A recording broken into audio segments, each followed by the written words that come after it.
First tonight, we've discovered that despite the cuts to their budgets, councils in the Midlands are currently sitting on tens of millions of pounds. These unspent funds are a byproduct of the planning process, and they're supposed to be used to ensure the public benefits from private developments. But some claim that money isn't being spent on the people who really need it. New development. It's not always popular. Not everyone fancies a new superstore on their doorstep, and even much needed housing is not always welcomed by locals. So one way in which councils sweeten the pill of controversial development is to demand community facilities in return. Playgrounds, roads and schools can all benefit from new development by use of what's known as a Section 106 agreement, where developers hand over thousands of pounds to councils in return for securing planning permission. But there's a problem. 106 agreements are a key part of delivering developments, and if we get held up in bureaucracy like we have around this rail project, then it can jeopardise the future of a generation. There's some resentment, I would think, that the money hasn't been applied in the area where they feel it should have been applied. It's farcical, and really, I mean, if they want to get more money from businesses, there are better ways of doing it than trying to pull wool over our eyes and make excuses. Over the past 10 years, there's been plenty of big and small developments in the West Midlands, meaning lots of planning gain money for councils. In fact, developers often promise to hand over hundreds of thousands of pounds to secure planning permission for major development. Meaning lots of money to spend on transport, education and community projects. In Coventry, one such project produced a great result. So I take it that this is what a successful 106 is supposed to look like. It is. This is a housing development on the site of a former social club where local residents were concerned about the loss of community facilities. And then in response, the developer proposed a 106 to build the new community centre, which we have here on the site. Right, OK, and how long did that whole project take to deliver? You're talking from the club closing and the freehold being sold, you're probably talking about 4 years.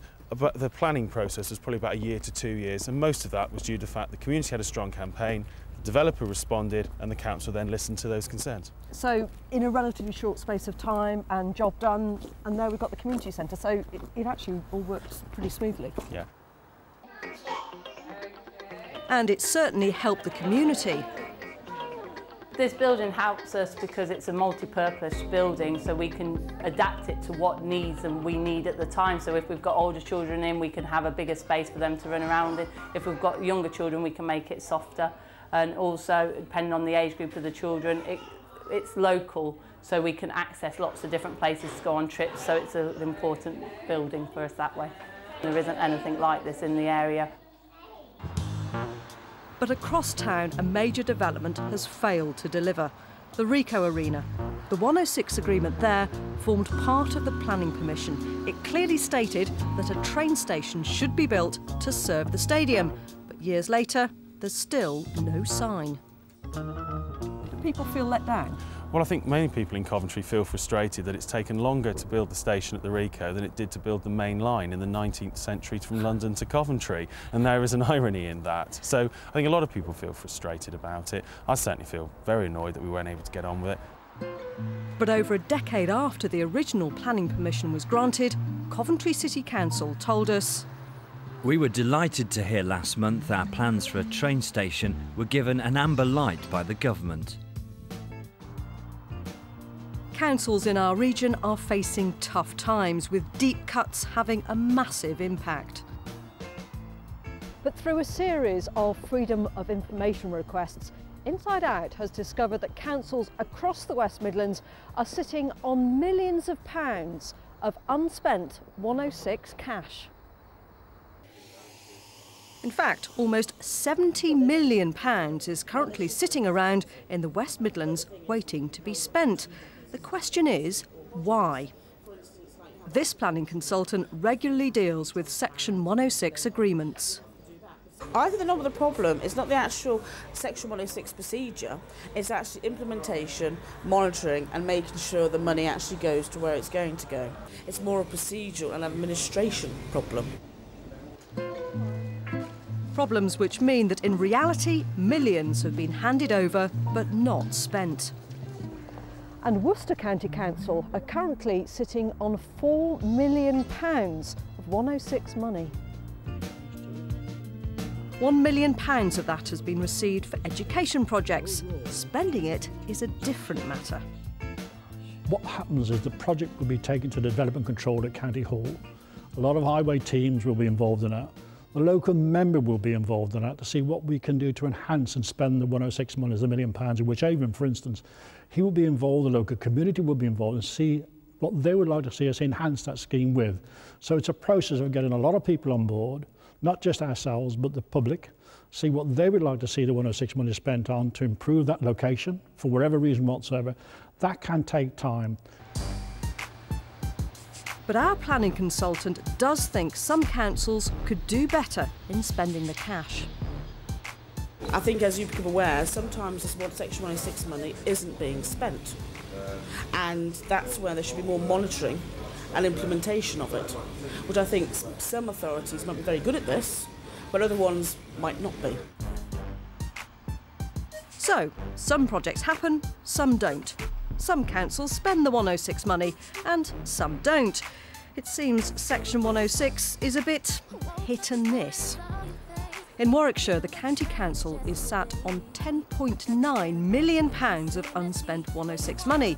But in Birmingham, the council has done well and does manage to spend most of what it collects. But this major development by Tesco in Yardley has caused some upset. When the site was sold, the flats were refurbished, but its elderly leaseholders were sent bills for around £17,000 by Birmingham City Council. Could planning gain cash have been used instead? I know that at the time of negotiation, Tesco's asked Birmingham if they would put aside some of the capital receipts to pay for the refurbishment of Bateman House. They looked at it and thought it's in urgent need of refurbishment. There was no problem in that area. But unfortunately, Birmingham City refused out of hand and said they had so many calls on their capital, on their money, that they really couldn't put any money on one side.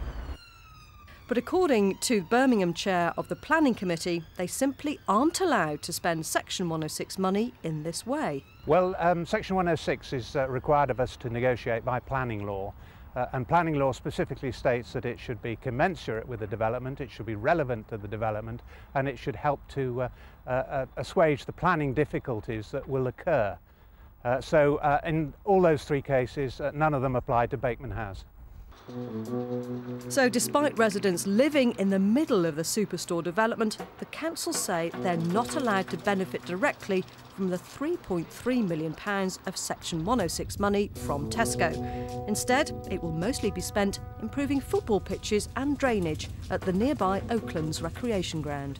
Well, the fact is they've been living more or less on a building site for 4 years, or it will be 4 years by the time Tesco's have finished their building, and they feel that there's some resentment, I would think, that the money hasn't been applied in the area where they feel it should have been applied. Section 106 planning cash seems steeped in bureaucracy, legal restrictions, and is currently stockpiling across the West Midlands. 106 agreements are a key part of delivering developments, and if we get held up in bureaucracy like we have around this rail project, then it can jeopardise the future of a generation.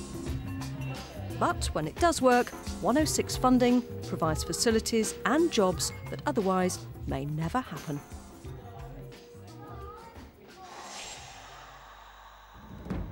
In a moment, we're